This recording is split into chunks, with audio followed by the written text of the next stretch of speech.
কলা ফকিৰতলাৰ 11 ষ্টাৰ ক্লাবৰ সৌজন্যত কলা ফকিৰতলা প্ৰিমিয়াৰ ক্ৰিকেট লীগ প্ৰতিযোগিতাৰ 2025 বৰ্ষৰ এয়া চতুৰ্থ বৰ্ষৰ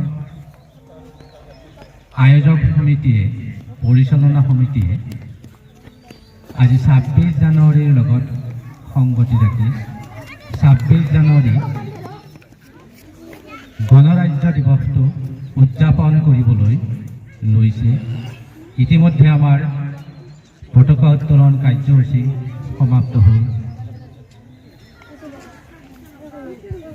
মই আটাইলৈ গণৰাজ্য দিৱস উপলক্ষে আন্তৰিক অভিনন্দন ওলগ যাচিছোঁ।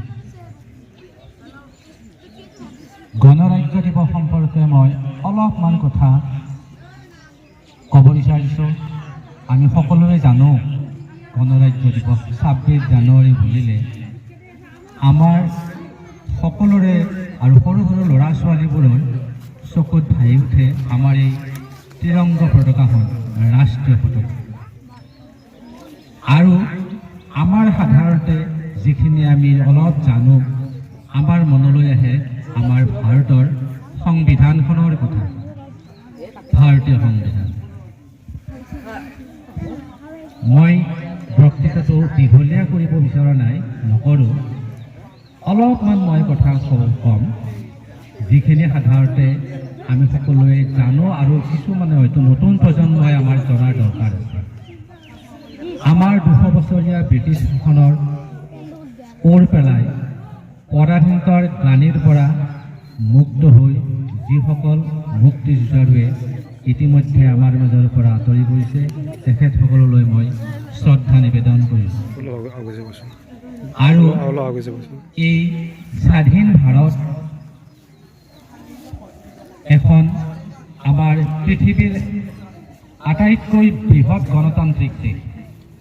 আমি গণতন্ত্ৰত বিশ্বাসী, গণতন্ত্ৰীয় ব্যৱস্থাৰে আমাৰ দেশখন চলিছিল। আমাক কোনে শাসন কৰিব, আমি কাৰ দ্বাৰা শাসিত হ'ম, দেশখন কেনেকৈ চলাম, তাৰ কাৰণে স্বাধীন ভাৰতৰ এখন সংবিধানৰ প্ৰয়োজনীয়তা 1937 চনৰে পৰা অনুভৱ কৰি আছিল ভাৰতৰ এই ৰাষ্ট্ৰীয় নেতাসকলে। 1947 চনৰ 15 আগষ্টত ভাৰত স্বাধীন হোৱাৰ পিছত স্বাধীন ভাৰতৰ বাবে 1947 চনৰ নৱেম্বৰ মাহত ডক্টৰ B.R. আম্বেদকাৰৰ নেতৃত্বত এখন সংবিধান, খচৰা সংবিধান প্ৰস্তুত সমিতি এটা গঠন কৰি দিছিল। আৰু ডক্টৰ B.R. আম্বেদকাৰে 1949 চনত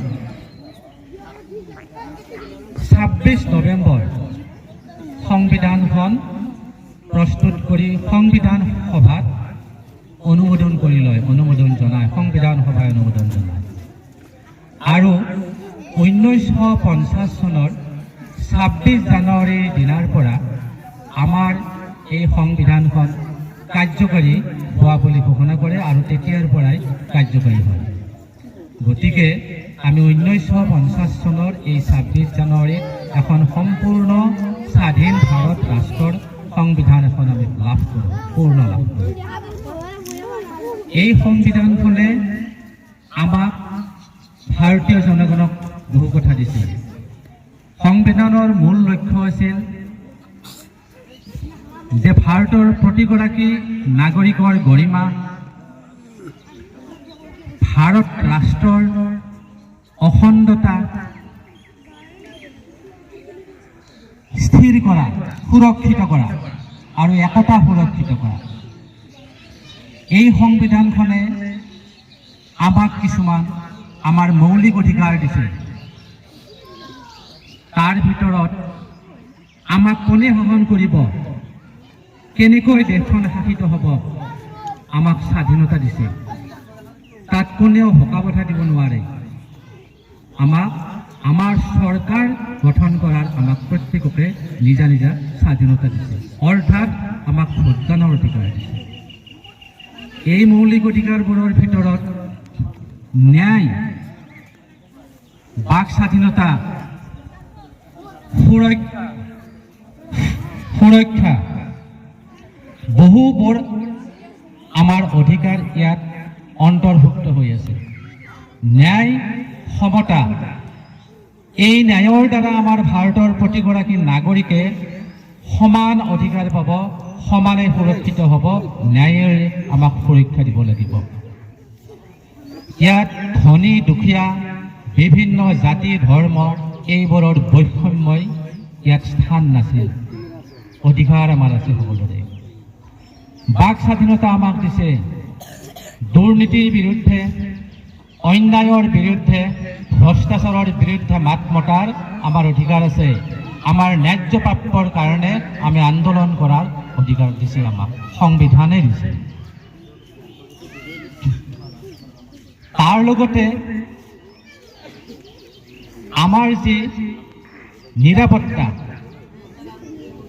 প্ৰতিখন চৰকাৰে আমাৰ জীৱনৰ নিৰাপত্তা, আমাৰ সম্পত্তি আহৰণ কৰা আৰু সম্পত্তিৰ নিৰাপত্তা চৰকাৰে আমাক দিব লাগিব। সংবিধানে আমাক দিছে, প্ৰতিগৰাকী ভাৰতীয়কে দিছে। টাউনৰ কলাফকীৰতলাৰ 11 ষ্টাৰ ক্লাবৰ সৌজন্যত কলাফকীৰতলাত কলাফকীৰতলা প্ৰিমিয়াৰ লীগ 2025 ইংৰাজী বৰ্ষৰ ৪ৰ্থ বাৰ্ষিক খেলখন আয়োজন কৰিছে 11 ষ্টাৰ ক্লাবে। আৰু আজি এই প্ৰতিযোগিতাখন গণতন্ত্ৰ দিৱসৰ লগত সম্পৰ্ক ৰাখি অনুষ্ঠিত কৰিছে। তাৰ বাবে মই তেওঁলোকক ধন্যবাদ জ্ঞাপন কৰিছোঁ।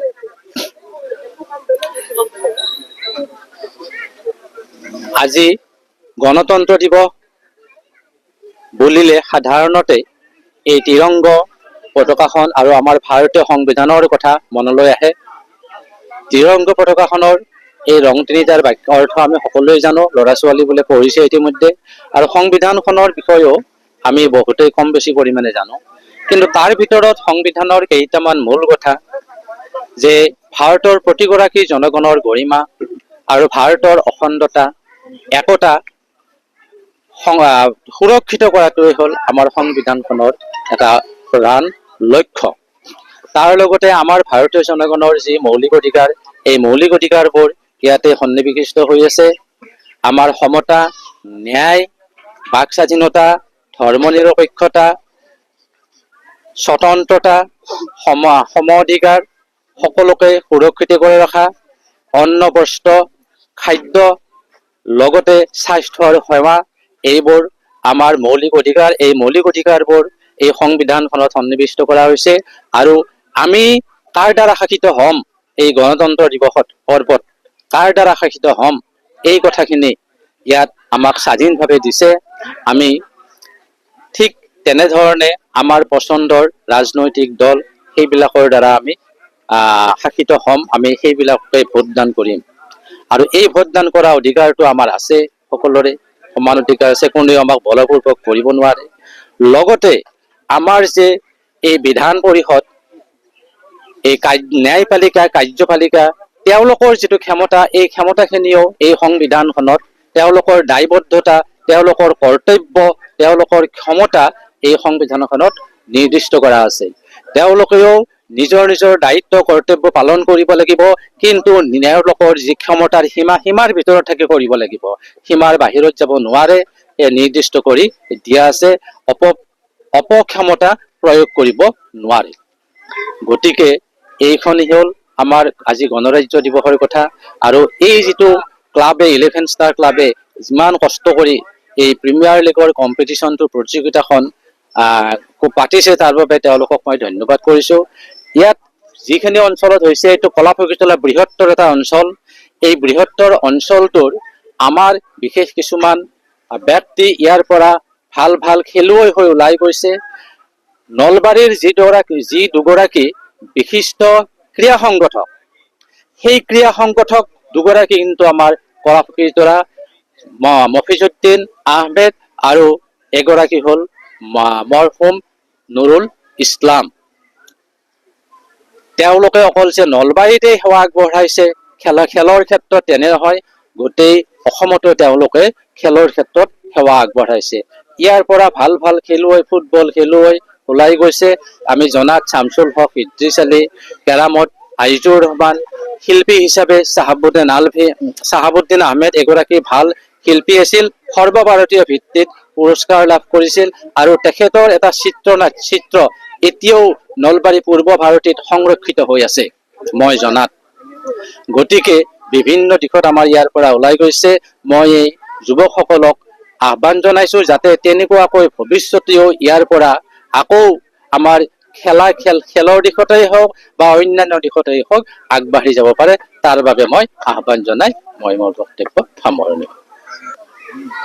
যোৱাকালি আমাৰ ইতিমধ্যে আমাৰ 12খন খেলা শেষ হৈ গৈছে। টুৰ্ণামেণ্টখনত খেল আছে আমাৰ টোটেল 24খন, final, semifinal, quarterfinal. বুলি আজি আৰু আমাৰ 11খন খেলা আছে। আমি ভালদৰে খেলিম বুলি গণতন্ত্ৰ দিৱস হিচাপে আমি সকলোৱে কামনা কৰিলো। তাৰ কাৰণে তাৰমানে আজি ধৰক গোটেই খেলখন হোৱাৰ পিছত ফাইনেল খেলখন একেলগে অনুষ্ঠিত হৈছে। ফাইনেল খেল আমাৰ একেলগে অনুষ্ঠিত হৈছে।